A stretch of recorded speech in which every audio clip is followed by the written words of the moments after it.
killing Deputy Larry Henderson with his car in retaliation for a police shooting that killed his son, is appearing in court. You can see Rodney Hinton Jr. is being brought into the courtroom now on arraignment for charges including aggravated murder that could mean he could face the death penalty if convicted. Let's listen in to Judge Jody Lubers. Because Mr. Hinton has been indicted by the grand jury on the two counts of aggravated murder with death.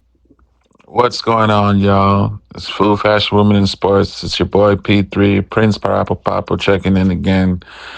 Man, so, I've been following this case a lot recently, and it's definitely very sad because, it's local, and, I kind of feel this guy crashed out a little bit. Wish at a glance, I understand how a father would feel. The estate of Ryan Hinton, along with his own family, grandfather, grandmother, little sister, cousin. They wanted to share more about how they are remembering Hinton after his death. But the press conference began with attorneys offering condolences to the family here to speak on the life of Ryan Hinton, but also to raise questions after reviewing body camera footage from his death. Their main question is this: was the officer justified in using deadly force? Family and attorneys didn't dispute otherwise that Hinton was sitting in a stolen car or had a gun on him at the time of the incident. His cousin says, however, he should not have been in that stolen car because he was locked out of the house the night before. I was asleep. Ryan, I'm so sorry. This was never supposed to happen to you. Ever. I'm so sorry, Ryan. I'm so sorry, Ryan. Just know he wasn't supposed to be there. Their son being taken away, and they feeling like, man, I couldn't get to my son. I couldn't relate to my son. I couldn't, lead him in the right way, but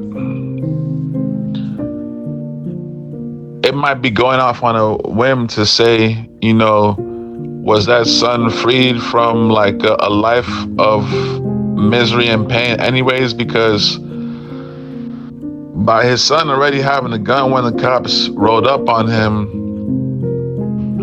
that wouldn't have gone good, and then he should have had the gun concealed, and maybe he could have just gotten a lighter charge, but then by them killing him, it could have been a situation where his son would be in and out of jail his whole life anyway. So it's like, for him to have felt like he rescued his son from that, it's a double-edged sword. But sometimes you have to deal with that closure in a different way. I felt like he could have done it. And then now it's even worse because it just shows you the stages of what somebody could go through. First he dealt with that grief, then by him looking in those cops' faces, he dealt with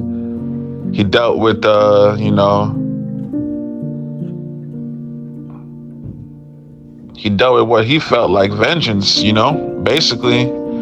And now it's a situation where he's dealing with regret, because recently I seen another story where he said, he was trying to sue the Cincinnati police for $25 million. It's like, bro, you should have probably tried to sue them for $25 million before you went and killed somebody. That would have made so much more sense, I think. Because you could have filed maybe a wrongful police suit or killing of your son maybe, and fought that case. But then it's like, now you went and put yourself in a position where you didn't even try to file that suit. You went and killed the guy.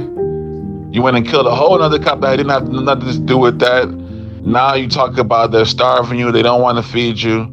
Talking about they're starving you, they don't want to feed you, and then you now you're saying that it's just crazy, because you should have just filed. You should have just been cool, man. Been cool for a little bit. Like, yo, they killed my son. Okay, bet. I'm gonna take them to court, man. We could get $5-10 million out of the city. You went and killed another cop. Now you facing manslaughter charges, murder charges. I ain't talking about they don't want to feed you. Like, come on, bro. We got to, as a community, I feel everybody has to do better, because it's like you could have gotten money before the fact, but now you're already facing more charges. Now you're already facing murder charges. So it's like they really don't even have any. They don't have to put you in a position where you get a speedy trial now. You see what I'm saying? So it's like, it's just a bad situation overall, because they're gonna look at it like you was looking the cops up and down. Okay, watch this. Boom.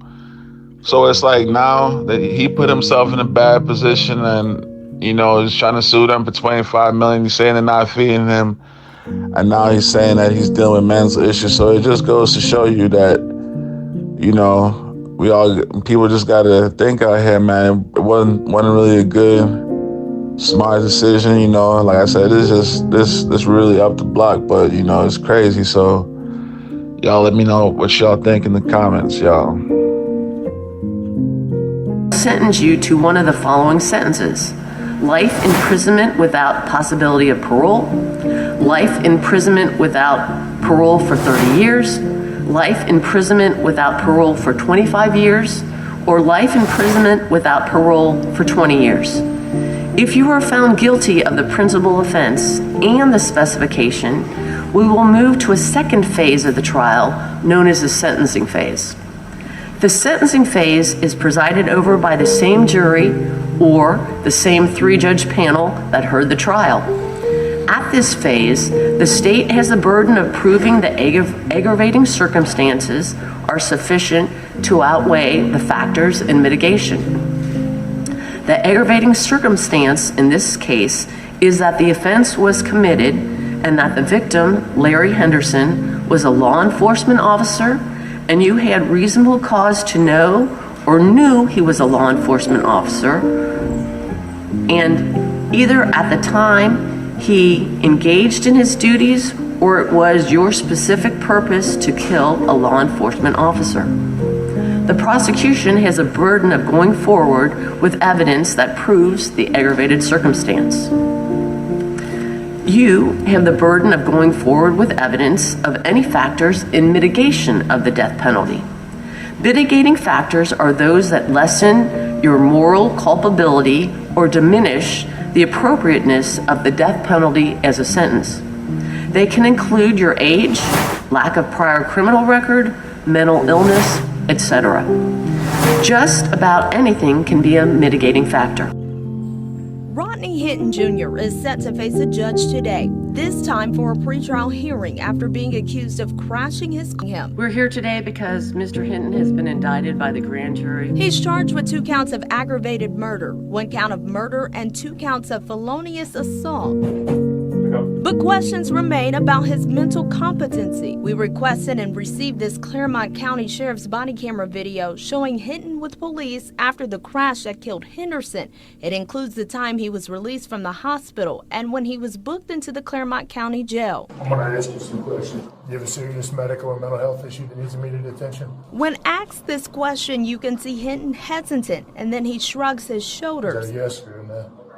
Hinton's attorney Clyde Bennett told WCPO at a court hearing on May 13th that Hinton was on medication for a mental disorder. I wouldn't say he's fully competent, but as the days go on, I think he gets more competent every day. When a hearing is held, Mr. Bennett may have some information, including some mental health history of Mr. Hinton. Dr. Kenneth Mangus has 50 years of experience as a forensic psychologist assisting trial attorneys with competency hearings. With a high-profile case like this, I asked him, what's the process like to determine a defendant's level of competency? Or a few questions, even a few hours worth of questions, to determine if he was of rational mind at the time. Mangus says the expert will assess the defendant's personality and behavior. Hinton is accused of running his car into Henderson after Cincinnati police had shown him and his family body camera video of an officer shooting and killing his son Ryan. Having seen his son die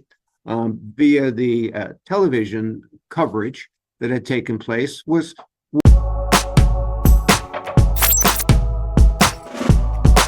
Subscribe now.